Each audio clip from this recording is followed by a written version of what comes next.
Освен, че закъсня, ти си архитект, поне няма да се облечеш като архитект. A few moments later.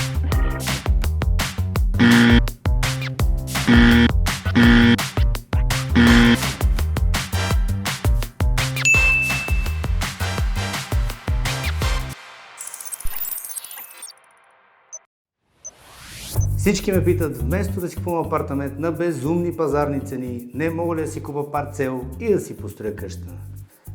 Ще се сетиш. Здравейте, аз съм архитект Антони Димитров и това е епизод 1 на Трудно ли е да си построиш къща? За да разберем трудно ли е да си построим къща, ще трябва да минем през всички съпътстващи пречки, проблеми, преди, по време и след фазата на проектирането. А как казват в математиката на проблема? Задача.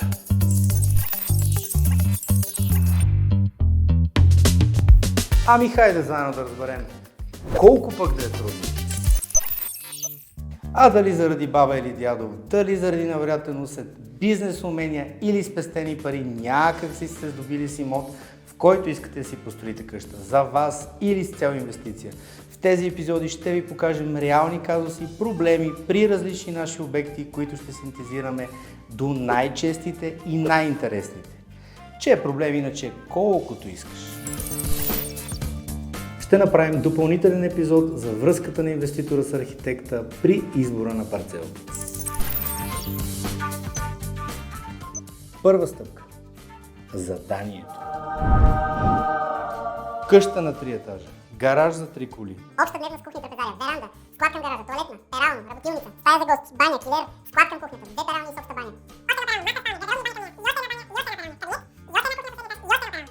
3 перални помещения. Накратко, 5 спални, 5 бани, 2 кухни, че и кабинет, че и работилница. И всичко това да е 350 квадрата. Колко? Звучи ми на 5-600.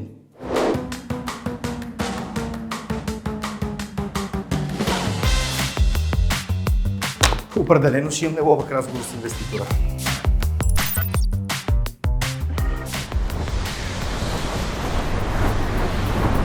Тук ли сме? Да. Чакай бе, ключ нямаме ли?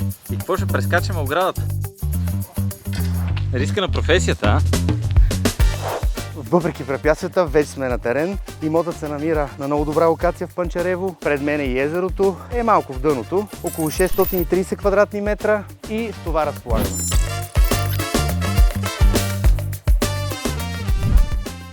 Дали да не викаме колежка да обясня и тя?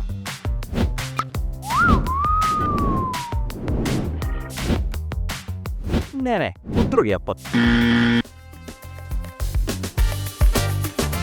А сега да видим къде точно се намираме.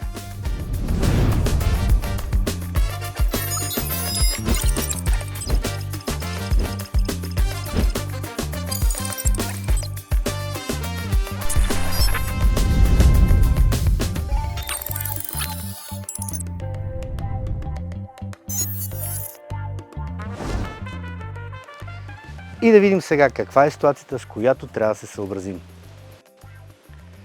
Първо, на юг имаме двуетажна сграда с допълващо застрояване гараж, която е на калкан и на границата на нашия имот. Второ, същата ситуация имаме и на север, където имаме триетажна сграда, отново с допълващо застрояване гараж и отново на границата на имота. Трето, улицата видно се намира нагоре-долу един етаж над този, който се намираме ние. Съответно, това създава проблеми, ако трябва да доближим сградата до улицата за нейното укрепване. Повярвайте ми, никой не иска да прави укрепване. Трудно е, скъпо е. Четвърто, има опасност от засенчване на имота. Защо? На юг имаме двуетажна сграда с допълващо застрояване калкан. Отделно нашата сграда също може да засенчи. Трябва да помислим как да го решим този проблем. Пето, в района Панчарево, където се намираме в момента, има много подземни камъни, наречени валуни. Тези валуни могат да създадат голям проблем при изкопа и най-вече при евентуално укрепване. Дали на улицата, дали на калканите, дали на изкопа. Удариш ли на тях, създават сериозен проблем. Какъв е проблема? Тора беше само това. А това са само първичните ни проблемни зони и отправната ни точка за стартиране на проектирането. Нека да помислим кое би било най-логично.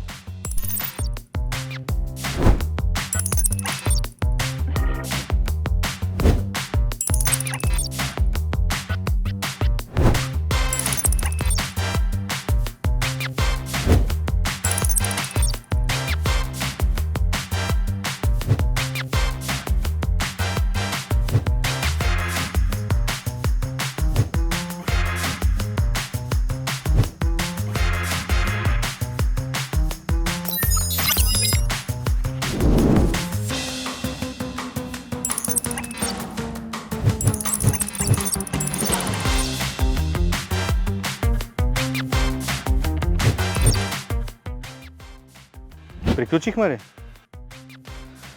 Айде! И грозденце си имаме.